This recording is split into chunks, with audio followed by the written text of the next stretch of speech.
Okay, hello hall. இன்னைக்கு கிளாஸில் நம்ம என்ன பார்க்க போகிறோம் அப்படின்னா, செலெக்ஷன் மெத்தட்ஸ் வந்து ஓப்பன் ஆஃபீஸ் டெக்ஸ்ட் டாக்குமெண்ட்டில் என்னெல்லாம் இருக்குன்னு பார்க்க போகிறோம்.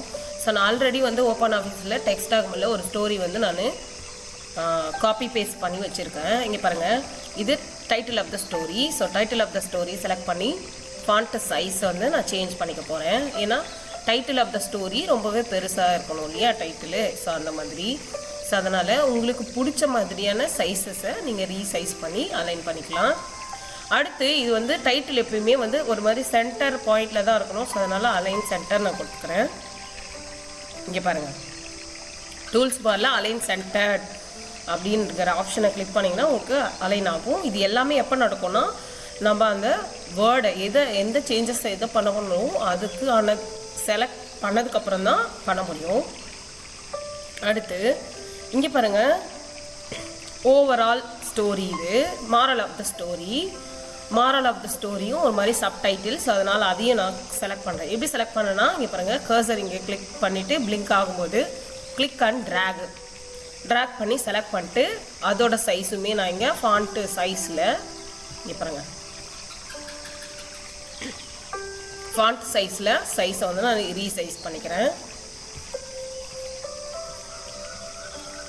ரீசைஸ் பண்ணும்போதே நம்ம எல்லா ஆப்ஷன்ஸுமே பண்ணிக்க முடியும். நான் திரும்பவும் டைட்டிலை செலக்ட் பண்ணிட்டு நல்லா போல்டாக எனக்கு இருக்கணும் அப்படிங்கிறத கொடுக்குறேன். இல்லை ஸ்டைலிஷாக இட்டாலிக்காக இருக்கணும், இல்லை அண்டர்லைன் ரொம்ப இம்பார்ட்டண்ட்டான டைட்டில், ஸோ அண்டர்லைனில் இருக்கணும் அப்படிங்கிற ஆப்ஷன் கொடுக்குறேன். ஃபாண்ட்டு கலர் இங்கே பாருங்கள், ஏங்கிற மாதிரியான ஒரு ஐக்கான் இருக்கும். இதுதான் ஃபாண்ட்டு கலர். உங்களுக்கு கர்சர் கொண்டு போகும்போதே அதுவே சொல்லும் பாருங்கள் ஃபாண்ட்டு கலர்னு சொல்லி. இது பக்கத்தில் இருக்க ட்ராப் டவுனை கிளிக் பண்ணி நீங்கள் கலரும் வச்சுக்க முடியும், எந்த மாதிரியான கலர் வச்சா நல்லாயிருக்கும் அப்படின்னு சொல்லி. அடுத்து இப்போ நம்ம செலெக்ஷன் மெத்தட்ஸ் நான் பார்க்கலாம். இங்கே பாருங்கள், இப்போ இது ஒரு பேராகிராஃப்னு சொல்லும்போது இந்த பேராகிராஃப்க்கு மேலே வச்சுக்கிட்டு டக்குன்னு இங்கே பாருங்கள், டபுள் டைம் டேப் பண்ணால் ஒரு வேர்டு மட்டும் செலக்ட் ஆகும். அதுவே 3 டைம்ஸ் டேப் பண்ணுறோம் அப்படின்னா உங்களுக்கு இங்கே பாருங்கள், ஒரு நிமிஷம் பாருங்கள், இது டபுள் டைம் ஒரு வேர்டு மட்டும் செலக்ட் ஆகுது. அடுத்து 3 டைம்ஸ் டேப் பண்ணிங்கன்னா ஒரு சென்டென்ஸ், அதாவது ஸ்டார்ட் ஆனதுலேருந்து ஒரு ஃபுல் ஸ்டாப் வரைக்கும் ஒரு சென்டென்ஸ் வந்து செலக்ட் ஆகும். ஆர் அதர்வைஸ் இப்போ பாருங்கள், அதே பேராகிராஃப்க்கு மேலே வச்சுட்டு 4 டைம்ஸ் டேப் பண்ணிங்க அப்படின்னா ஃபுல் பேராகிராஃபும் உங்களுக்கு செலக்ட் ஆகும். சரிங்களா? அடுத்து அல்டர்னேட்டிவ் செலெக்ஷன் மெத்தட்ஸ். இப்போ கர்சர் இங்கே பிளிங்க் ஆகும்போது ஷிஃப்ட் கீ ப்ரெஸ் பண்ணிட்டு ரைட் ஏரோ ப்ரெஸ் பண்ணிங்கன்னா உங்களுக்கு ஒரு லைன் செலக்ட் ஆகும். பாருங்கள், அடுத்து ஒரு லைனாக இது செலக்ட் பண்ணும். அதுவே நீங்கள் டவுன் ஏரோ கொடுத்தீங்கன்னா டவுனில் ஒரு லைனை செலக்ட் பண்ணும். இது ஒரு செலெக்ஷன் மெத்தட்.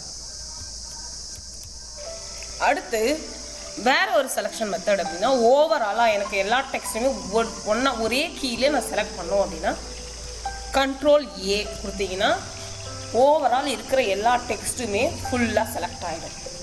இதுதான் செலெக்ஷன் மெத்தட்ஸ். சரிங்களா?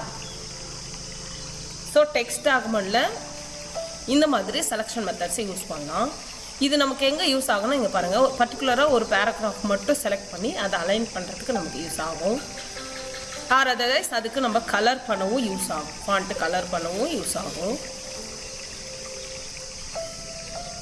இப்போது இல்லை எனக்கு வந்துட்டு ஒரு இம்பார்ட்டண்ட்டான ஒரு வேர்டு இருக்குது, ஓகேவா, இதே ஸ்டோரியிலேயே ஏதோ ஒரு இம்பார்ட்டண்ட்டான ஒரு வேர்டு இருக்குது அப்படின்னா பாருங்கள், தாமஸ் அப்படின்னா அந்த வேர்டை வந்து செலக்ட் பண்ணிட்டு எனக்கு வந்து இது ரொம்ப இம்பார்ட்டண்ட் ஹைலைட் பண்ணணும் அப்படின்னா இங்கே பாருங்கள், ஹைலைட்டுங்கிற ஆப்ஷனுக்குள்ளே போயிட்டு எந்த கலரில் ஹைலைட் எனக்கு இருக்கணும் அப்படிங்கிறதும் நம்ம செலக்ட் பண்ணி ஹைலைட் பண்ணிக்கவும் முடியும்.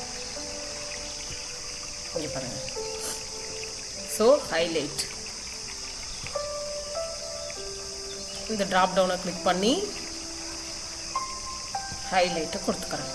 இங்கே பாருங்கள், அந்த வேர்டு மட்டும் எனக்கு ஹைலைட் ஆகி ஷோ ஆகும். சரிங்களா? அது பேக்ரவுண்டு கலரு.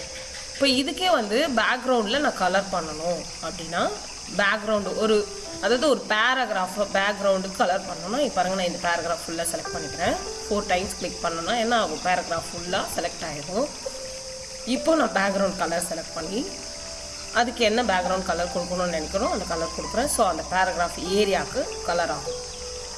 இதுவே வந்து என்னோடய ஸ்க்ரீனில் இருக்க அந்த டெக்ஸ்ட் டாக்குமெண்ட்டோட ஷீட்டுக்கே நான் பேக்ரவுண்ட் கலர் கொடுக்கணுன்னா இங்கே பாருங்கள், எம்டி ஸ்பேஸில் கர்சரை வச்சுட்டு ரைட் கிளிக், பேஜ், இங்கே பாருங்கள் பேஜ் ஆப்ஷன் டேப் பண்ணி இங்கே பாருங்க ஆர்கனைசர் பேஜ் பேக்ரவுண்டு இருக்கும். பேக்ரவுண்ட் ஆப்ஷனை கிளிக் பண்ணிட்டு எப்பயுமே பேக்ரவுண்ட் கலர் ரொம்ப மைல்டாக தான் நம்ம கொடுக்கணும். அப்போ தான் நம்மளோட ஃபாண்ட் வந்து நம்ம விசிபிளாக இருக்கும். ஸோ நான் வந்து பேல் க்ரீன் கொடுத்து ப்ரிவியூ பார்த்து செக் பண்ணிவிட்டு இதை ஓகே கொடுக்குறேன். பார்த்தீங்களா, எனக்கு ஓவரால் ஷீட்ஸ்க்குமே எனக்கு பேக்ரவுண்ட் கலர் வந்து சேஞ்ச் ஆகிடுச்சு. புரியுதுங்களா? ஓகே, இதில் வந்து அதாவது இந்த வீடியோவில் நம்ம செலெக்ஷன் மெத்தட்ஸை கற்றுக்கிட்டோம். செலக்ட் பண்ணி போல்டு இட்டாலிக் அண்டர்லைன் பண்ணுறதும், background colour, highlight colour, and நம்மளோட டெக்ஸ்ட் டாக்குமெண்ட்டு ஷீட் பேஜுக்குமே இந்த மாதிரி பேஜ் கலர் வைக்கிறது அப்படிங்கிறதும் கற்றுக்கிட்டோம். சரிங்களா? Thank you all.